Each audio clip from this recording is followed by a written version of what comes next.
of our conversation, and the first and the foremost question, Aftab Sahab, it would be for you, that how do we see the 10 years of progress for the UN Plan of Action, and how you say that we have come far, or we have gone a bit back? How do you see this whole conversation going on? Thank you very much, Hamza. Let me start with my true thanks to all the participants today who are with us to have this conversation. And I truly feel humbled when someone like Honorable Senator Fardullah Baba Sahab acknowledge the work we are doing. And again, I'm really happy to see that my own students are performing really well. So thank you very much, Hamza, once again. UN Action Plan, as we all know that today we are celebrating its 10th year anniversary. And as the Honorable Ambassador of European Union has mentioned, that Pakistan is still among the most dangerous countries to perform or to practice journalism. This UN Action Plan is something that can give us some guidelines or some guidance how to bring safety and security of journalists and bring a kind of enabling environment for media in this country. This UN Action Plan was actually, the debate about this UN Action Plan was started in 2010 when the UNESCO's IPDC program started conversation about that, and in the UN Chief Executive's Board endorsed this UN Action Plan on 12th of April in 2012. And Pakistan endorsed this UN Action Plan in 2013 in an international conference, which was, as I remember, happened in the same place where we are sitting at the moment. And I still remember the representative of several international media safety and media rights organizations sitting around the table, and they were discussing about the future of this UN Action Plan when Pakistan endorsed it. After the endorsement, Pakistan was selected as one of the 5 countries where it started its implementation, and under that UN Action Plan, the journalist safety indicators were assessed whether Pakistan's current state of safety for the journalist is good, bad, or ugly, or whatever the situation. This UN Action Plan actually envisions certain cooperations and certain practices, and they then divide this plan into 6 broader categories, broader areas of work.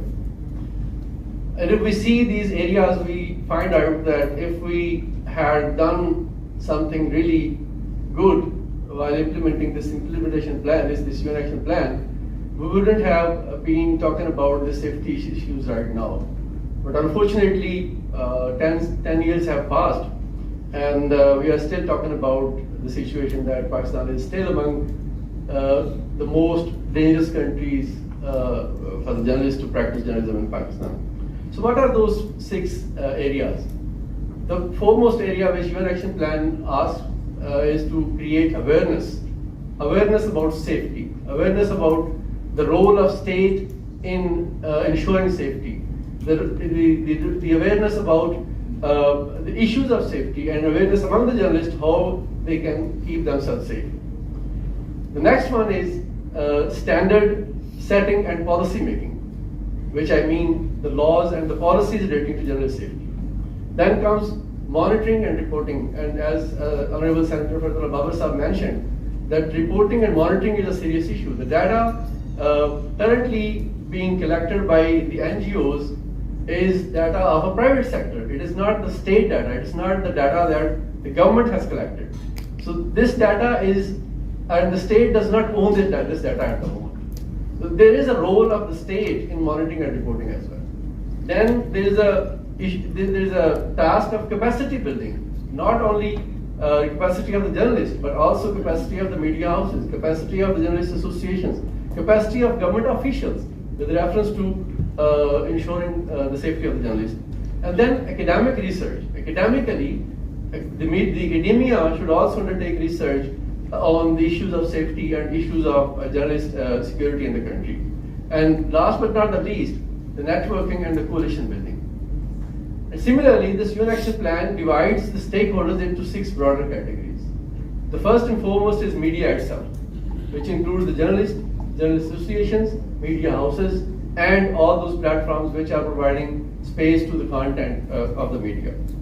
And the second one is civil society like us, like IRADA, like Freedom Network, like Peace and Justice Network, and MMFD, and various other organizations who are working on this issue of safety of journalists.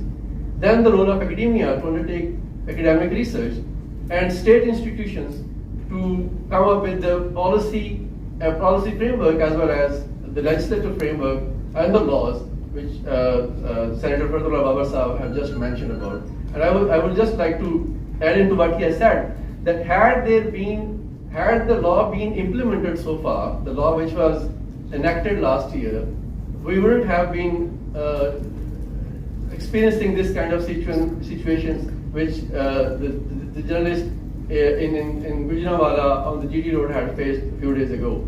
But I would like to add that had this law been implemented so far, we wouldn't have been asking for a judicial commission to investigate the case of Ashad Sharif. This law gives power to the commission, within the law, to investigate all these matters independently, and this commission is empowered to invite all security agencies and intelligence agencies to work with the commission to investigate such matters.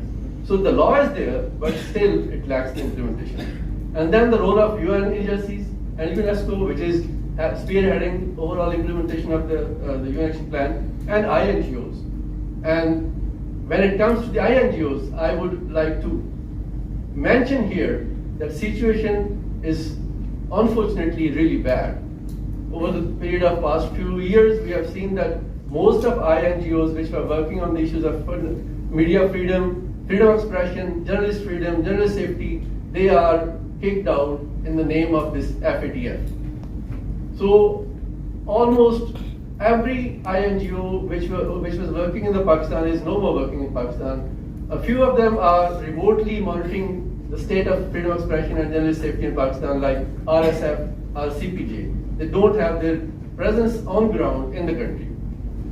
So we, as an organization, took this responsibility this year to assess how much Pakistan has done in terms of implementation of this UN Action Plan.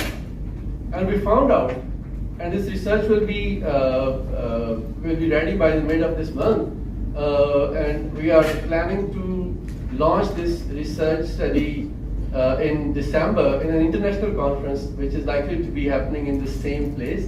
And this study will give you the idea in both qualitative as well as quantitative terms that how much Pakistan has so far done in terms of implementation of this UN Action Plan.